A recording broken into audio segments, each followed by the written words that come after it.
Hello everyone and welcome to Discovery Speaker Series.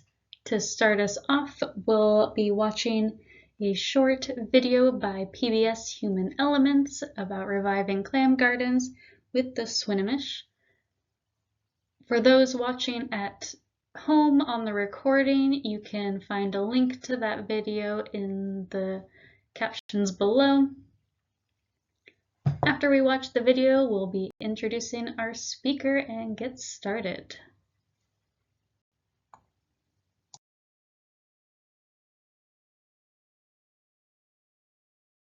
Good?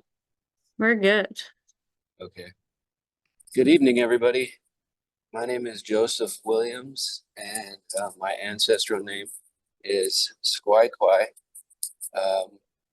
I'm very happy to have been able to play that short documentary about our clam garden hosted by my niece, Siwalsa Alana Quintasket.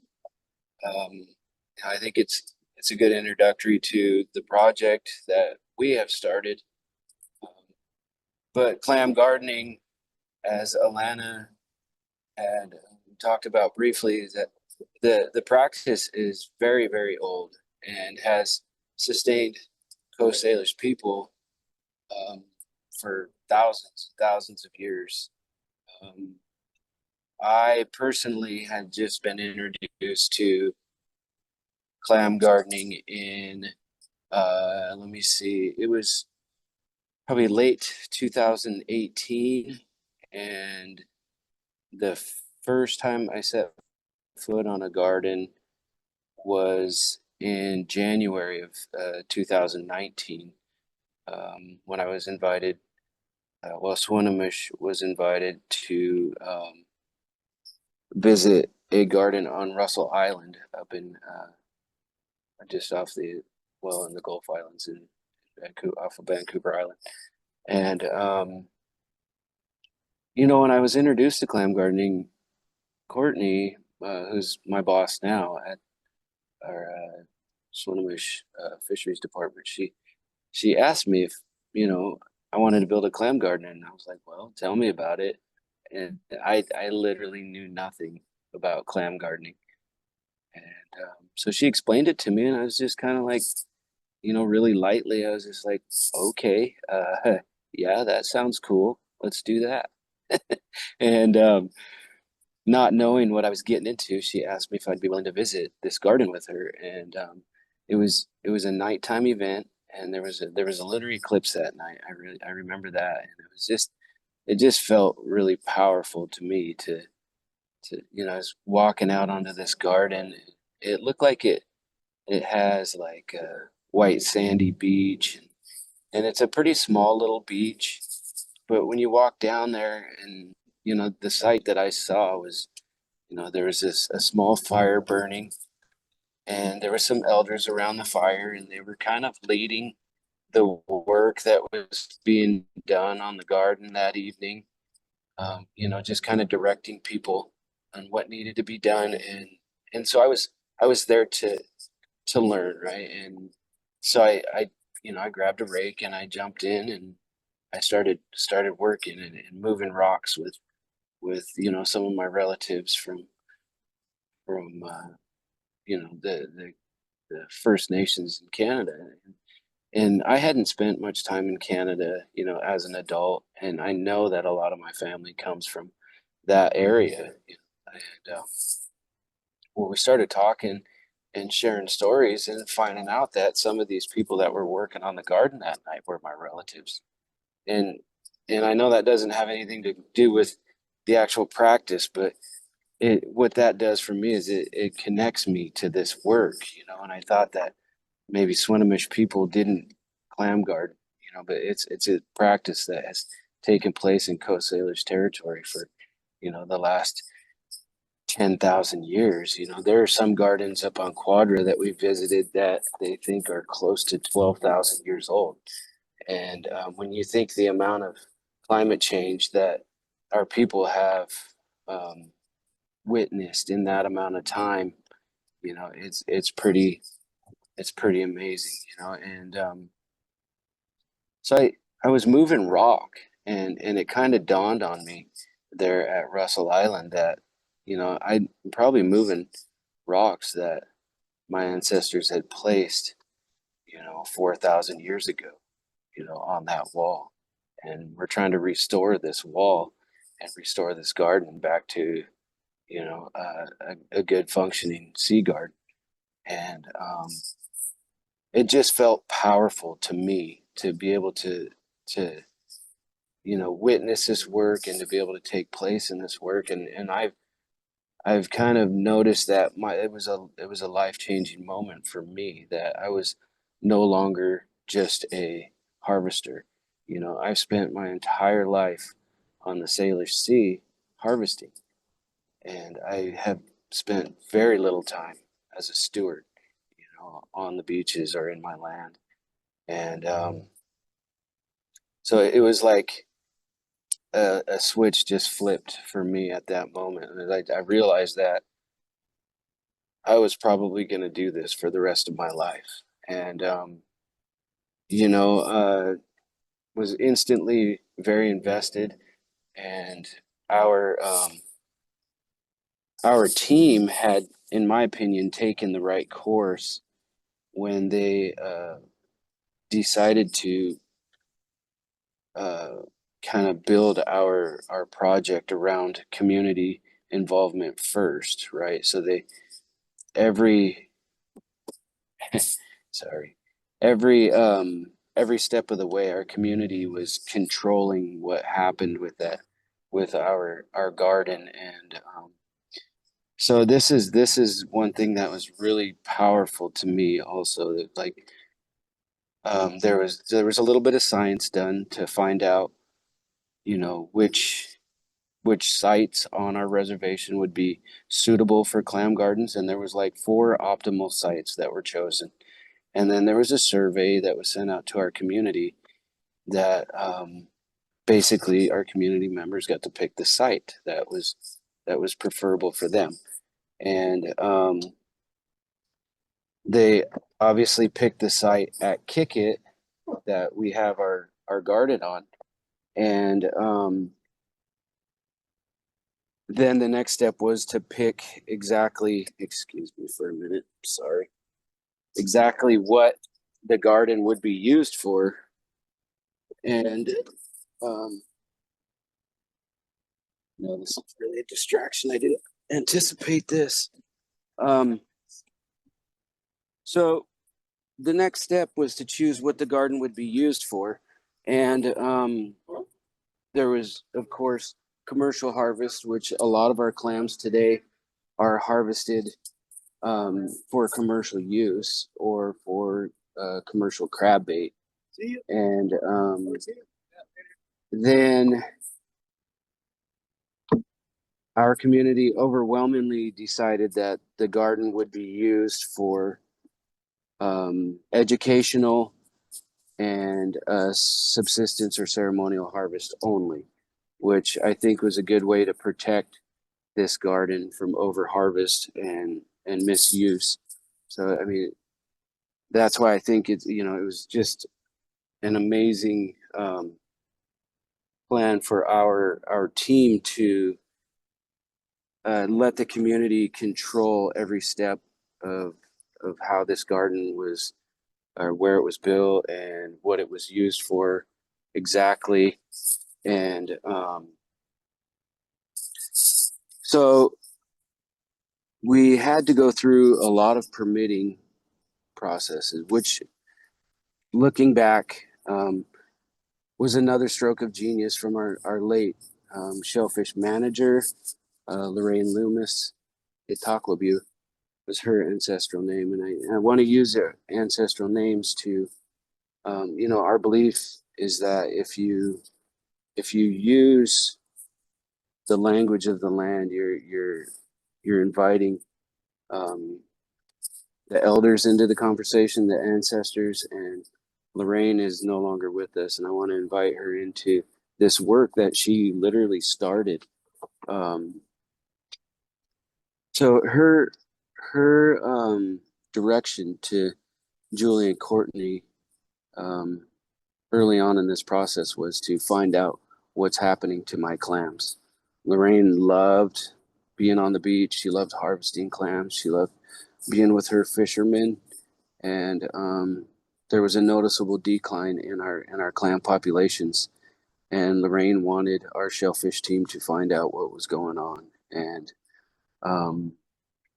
when she learned about clam gardening and the option for Swinomish to be able to build a clam garden, she told them, build me a garden. And so another part of that was Lorraine knew that this was the first garden in modern times to be built, and we had to kind of develop the process in case other tribes wanted to follow in our footsteps. And so we had to go through all of the agencies and get the proper permits. When when I came onto this project, I was a tribal leader and was the vice chair at Swinomish, and I was on the fish commission, and kind of felt like I was like a bit of a treaty fighter, right? And I'm just like, we don't have to ask permission to move rocks on our beaches. I kind of wanted to assert that sovereignty. But the genius behind Lorraine's plan was that we were developing relationships this whole way, right? Like with the different agencies that we had to present to basically describe how a clam garden wall is not a hard barrier on a shoreline, or how this is going to impact our beaches, but not in a negative way. It's gonna boost our biodiversity, and this garden is going to add to our ecosystem. And this whole way through this process, we were developing more community, right? So it's not just the Swinomish community that's invested in our project anymore. And we became part of the Indigenous Aquaculture Collaborative, which spans the Pacific Ocean, and works with all Indigenous people that are trying to revive ancestral practices. And so we're making connections in Hawaii and Guam, Palau, Alaska, building these relationships with the folks that we have from the First Nations in Canada. And all along, we're gaining knowledge, and we're sharing these practices, which feels like the way our people would have done it, thousands of years ago, and so before we got to move a rock, we had already built this community that was way bigger than Swinomish. And I had voiced my frustration to some of our technical advisory group, having to wait 4 or 5 years to get through the permitting process, and just really feeling like it was taking too long. And Marco Hatch, who's someone I really look up to in the clam garden community, I was talking to him a little bit about it. He said, Joe, this isn't a 5-year project that Swinomish has been building. This is a Coast Salish project that has been ongoing for a couple hundred years. This practice has been dormant and trying to build its way back, and that really started making sense to me when you look at the bigger picture and what our people have survived, and what clam gardening means to Coast Salish people. It's not what our food systems mean to us. It's not like ordering a pizza and having it delivered to your house. You have a lot of interest in when you're a steward to your land, and you're paying attention to what's happening. You're making small changes, and you're paying attention to how that impacts your little ecosystem. And you're teaching your kids the whole way.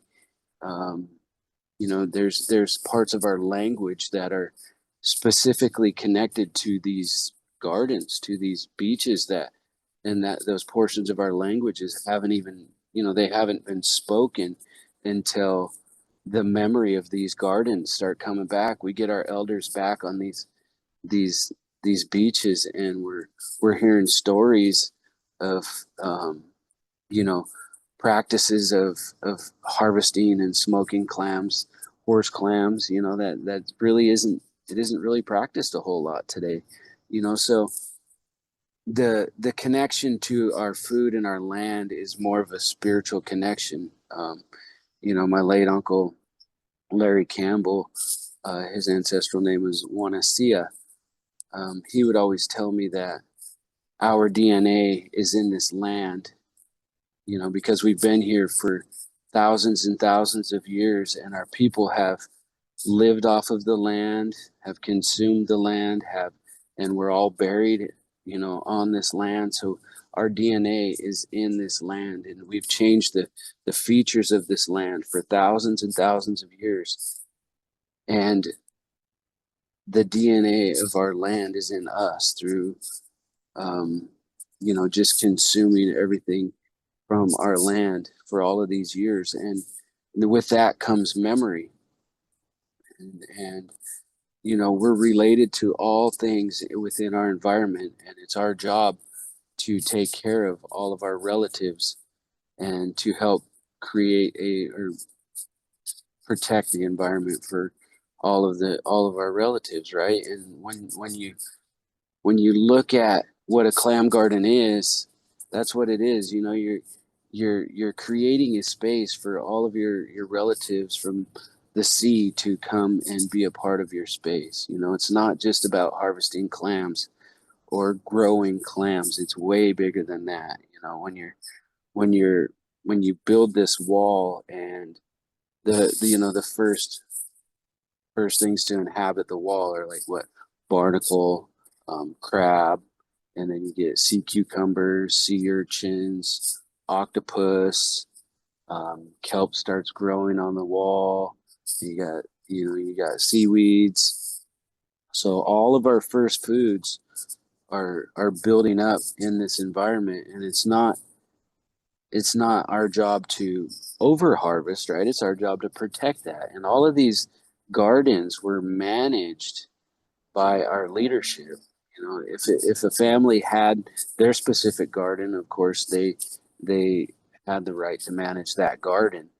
But some of the gardens, you know, the bigger gardens were managed by the community, and that's where the hereditary leadership comes in. And you know, all of these gardens were managed by the leadership and taken care of. You know, we are learning how to, you know, take only what we need and give back more than we take.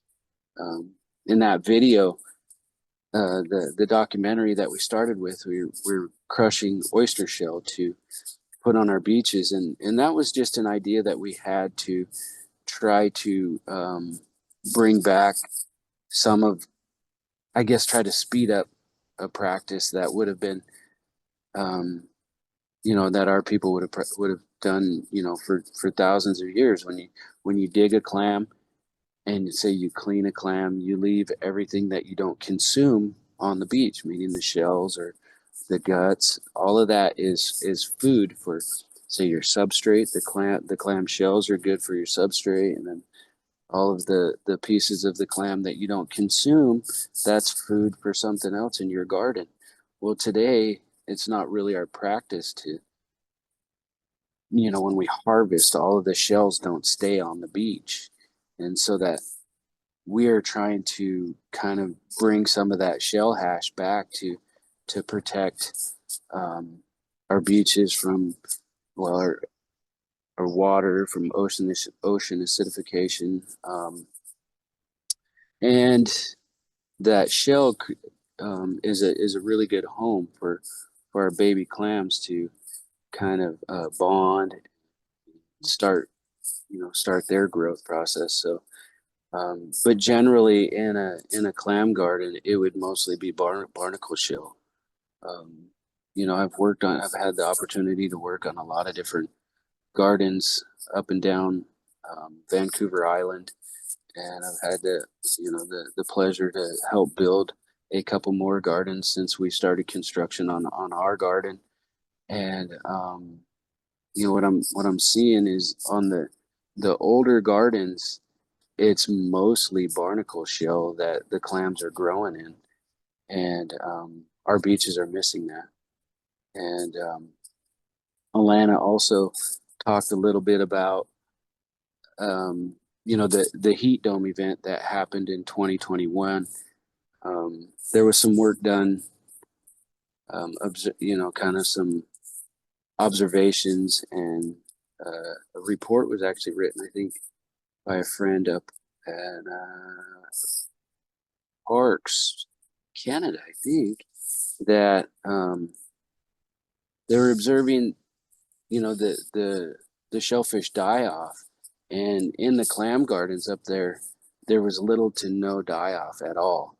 And what we're realizing is that the the gardens retain just enough water to keep the clams cool on these very, very hot summer days when the tides are low, um, at the hottest point of the day.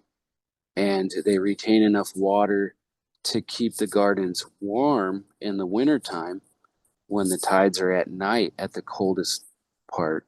So the genius part of that is protecting our clams from um, another layer of climate change that I don't know that we were really prepared for, because at Swinomish we witnessed a huge die off of our cockles and a lot of our butters on one of our most harvested beaches for subsistence for our food shellfish. So it's very it was a very great idea, I think, for Swinomish to take on this project. It was before I was involved also that they made the decision to build a clam garden. And as a part of our climate change adaptation plan, that you know it we've seen, like, on Quadra Island, where some of these gardens are 4,000 to 6,000 years old, and they're not witnessing sea level rise up there. They're still kind of witnessing isostatic rebound, where the island is raising out of the water faster, kind of outpacing sea level rise. So their gardens are coming out of the water. And we built another wall in one up there, which was called the double wall garden, because it already had two walls. So now it has three. And it just goes to show how Coast Salish people have been in these territories, adapting to climate change way longer than, it's not a new thing. So I think as long as we are able to live by the playbook that our ancestors have left us, we will be able to sustain a way of life that has taken care of our people for thousands and thousands of years. So, I just feel blessed to have been introduced to clam gardening. And I almost forgot. So I wanted to talk about this in the beginning, and I got kind of sidetracked a little bit. But when I was talking about the process of how the community was leading the charge on, what our clam garden was used for and where it was going to be, the one of the main reasons I think that our team took the right approach is because the site right next to our clam garden that we just built, that we are using for our control site, we have realized that that's an ancient clam garden. And it's actually a very big garden. It was one of the first surveys that I did there.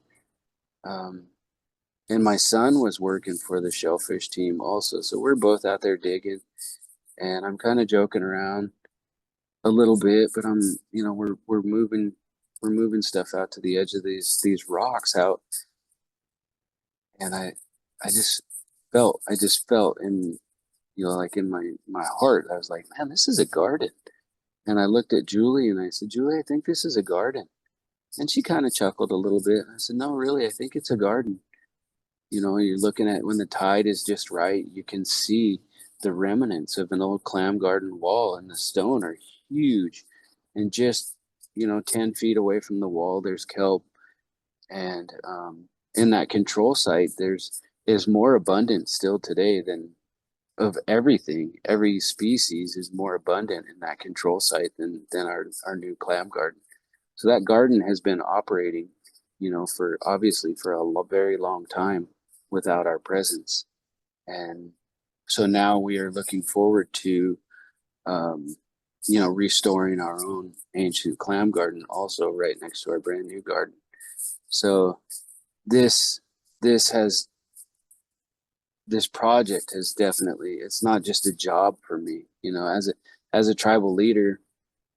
You know, I learned about clam gardening, and then after I got out of the politics, I decided I was just going to be a fisherman again. And you know, Courtney and Julie, you know, kind of recruited me to come and do this job, and I just feel so blessed to be able to you know, teach my twins, my daughters, about this way of life, and how it is more than just a garden, and it's an actual way of life that sustained our people. You know, there's language, there's songs, there's stories, there's practices that are, you know, family specific sometimes, that just go back for millennia.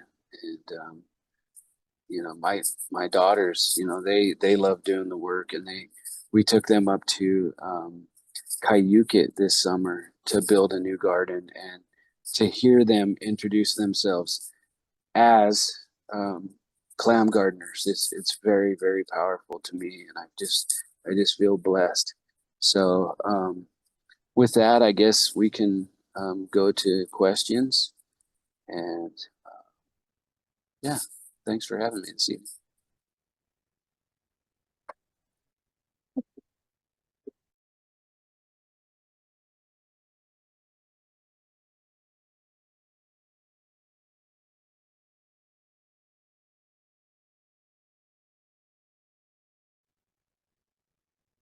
Questions back? We can try this out if you want to yell it. Thanks for that talk, really inspiring and really, yeah, lifting the spirit. My name's Ashley and I'm from Puyallup area. And I was just wanting to know if sounds like you're active in going to clam gardens in the region, but I was wanting to know if there's like anything in 2025 that we could like hear about or be excited about. I just feel like a lot of people might be sad right now, and just I feel like it could be like hearing more about if there's anything that you can share. Yeah, you know, at Swinomish,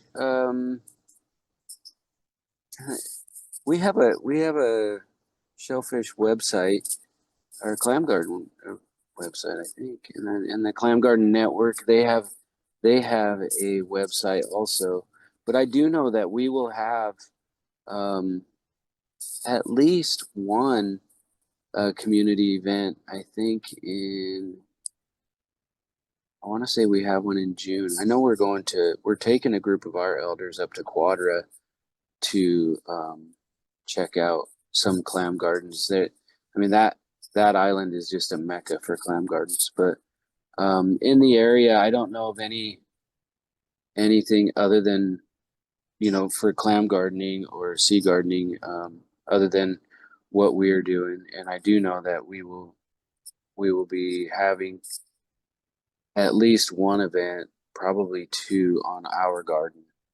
So, and that should be, I'll make sure it's on our website. Those are usually open community events. That's awesome. Thank you.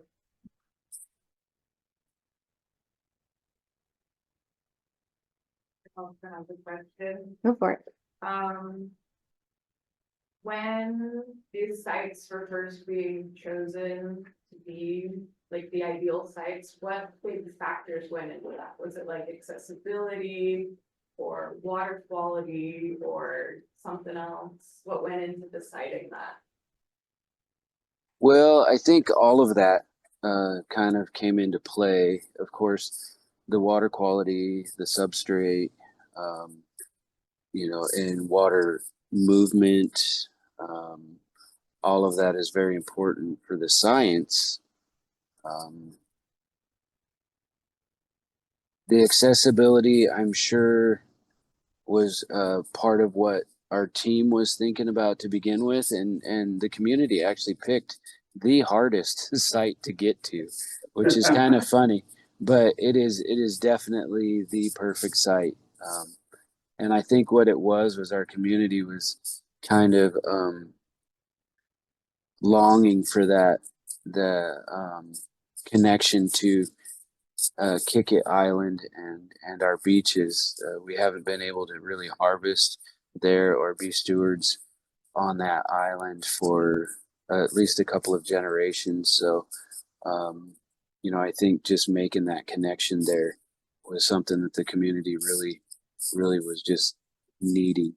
So, but yeah, I think all of those factors definitely came into play. Oh, thank you. My name's Tim. I have a kind of a basic question. I don't know anything about clams. How long does it take? I mean, you create this garden, how long before you start to see the clams grow and be ready to be harvested and that type of thing? Well, I think it's probably about 4 years, I think, is what I remember hearing. I'm not a shellfish biologist, but I've learned a bit from Courtney and Julie over, going through this process. I do know that our garden is actually showing some very promising growth already in our babies. So like the baby clams have the population have just kind of skyrocketed since 2022. So, I mean, it just shows that what we're doing is definitely working. We haven't seen, harvestable clams yet, but, just seeing the amount of, the population of babies just kind of going through the roof already is very, it's very inspiring. Do you want to talk about how the structure of a clam garden helps the clams? Like why? I'm sorry, I didn't do that. So, yeah, I know Alana kind of briefly touched on the wall. So our wall is set at about, I think, a negative 2.5 on a tide chart, So, and it's about 18 inches to 2 feet tall, which that is the optimal range for clam production, right? From like, say, a positive 3 feet to like a negative 3 feet is kind of like the sweet spot for clams to grow in abundance. And so the wall holds water, which helps the babies not be flushed away. When the larvae are on the beach, there's enough water retention there for them to be able to stay and bond to the shell hash or that. And over time, there's sedimentation that takes place, which kind of evens out the beach. So if you got a really steep slope on your beach and the sedimentation starts behind the wall, it makes your beach less steep, which gives you more harvesting area. And of course, when you boost clam population, you're also boosting predators that are coming in, other organisms or animals that are food for us. So, it is bringing in pretty much everything that we like to eat. So, yeah, I think that's a kind of a brief overview of what this structure looks like. I guess I wish I could draw it, but I think it's pretty simple. Questions? How many people does it take to move a rock? How many people does it take? To move a rock? Yeah. So, so we're moving all rocks, bigger than, say, like, I would say, we'll say like a grapefruit. So we're moving rocks from grapefruit size on up. And some of the bigger rocks that are already like in the, like are buried in the beach, you leave those and they call those kind of anchor stones. But everything that's kind of on the surface that is bigger than, say, a grapefruit, we would be moving to the wall. And so some rocks take a lot of effort. Some rocks just maybe are moved by one person by hand or moved by buckets. Some folks are, packing 5-gallon buckets of rock, and then of course some rocks are bigger and it takes multiple people or some sort of contraption. We rolled rocks 2 people at a time. We built a kind of a sled for moving rock. What the Coast Salish people, they had specially designed canoes that were wider and designed specifically for carrying rock. And some rock were lifted with beechwood, so they'd basically be lashed. So at a higher tide, might have a couple of pieces of beechwood attached to them, and as the tide comes up, they'd be able to move the rock down to where they want it to, and then just drop it on top of the wall or close to it to where it could be moved. So there's a lot of different practices, of course, for moving rock, and if you ever get to visit our ancient clam garden at Kickit, some of the rock there are just huge. I assume not all of them were moved by hand, or all moved by our people, but some of them are very big, thousands of pounds. So I'm curious to learn more, of course. We're all just kind of relearning this practice. So that's a good question. How would the general person go about visiting, like from a distance? I assume you don't want people going to it and trampling all over it. Well, Would there be a way for like people to get involved? yeah.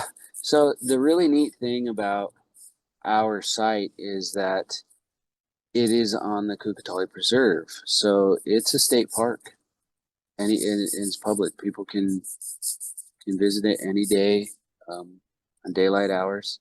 And I actually live there now.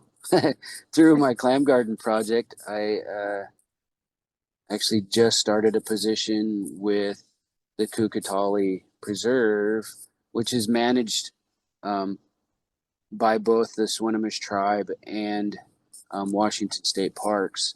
So there's a board that oversees the preserve, and the board is made up by half Swinomish tribal members, and then the other half is just Washington State Parks or community members that are not Swinomish. And there was a caretaker position that came available, and I applied and got the job. So I live at a house right at Kickit. So yeah.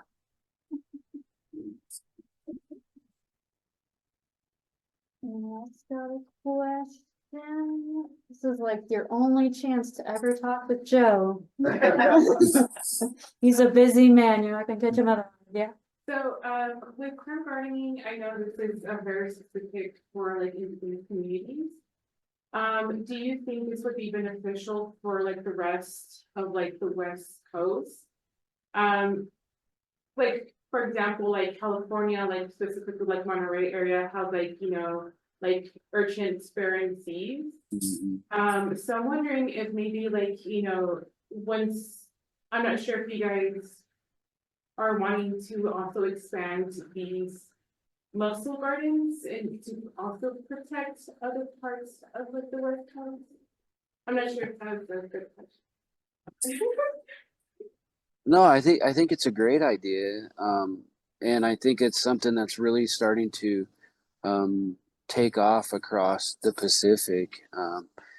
I would say that sea gardening is definitely taking place in different aspects, you know, all over. I think the first thing to do whenever looking to um, steward a land that maybe you live on, or maybe restore, I would definitely look to the indigenous populations that have lived on that land for thousands and thousands of years, because there are definitely practices that were sustainable. You know, the Western culture has only been here for what, maybe 400 years, and we're realizing that this is not sustainable, right? And indigenous populations have sustained life, you know, in these areas at very large populations for millennia. So um, I think that there's definitely some lessons to be learned just by looking back into history to see how our lands were stewarded. But I do think that this practice could be beneficial anywhere.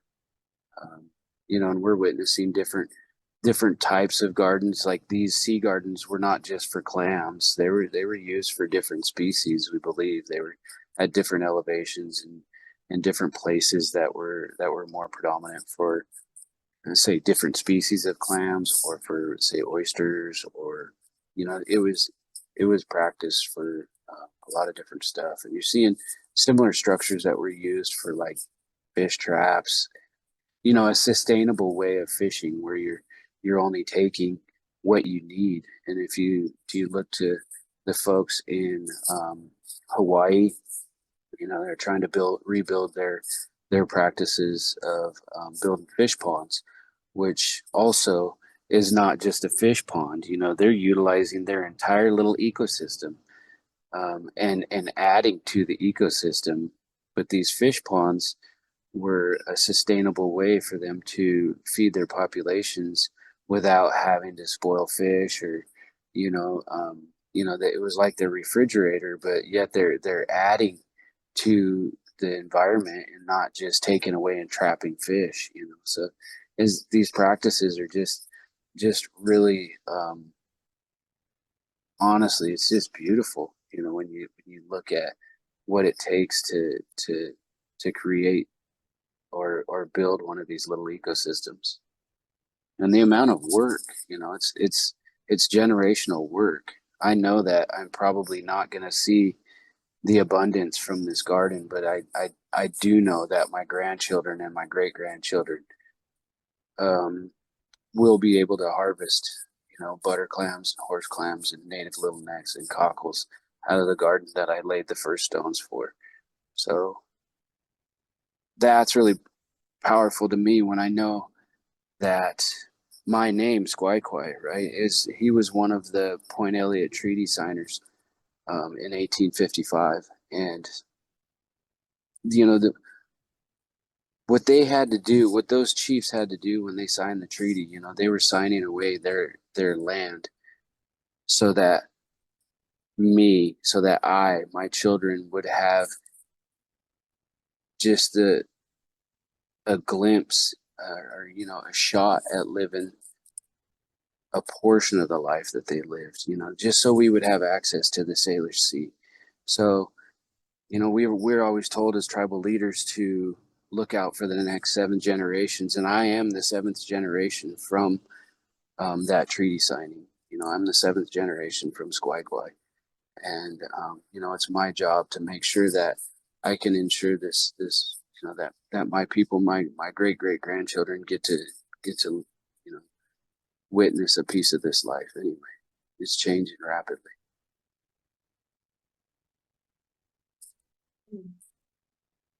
Oh, yeah. Thank you so much.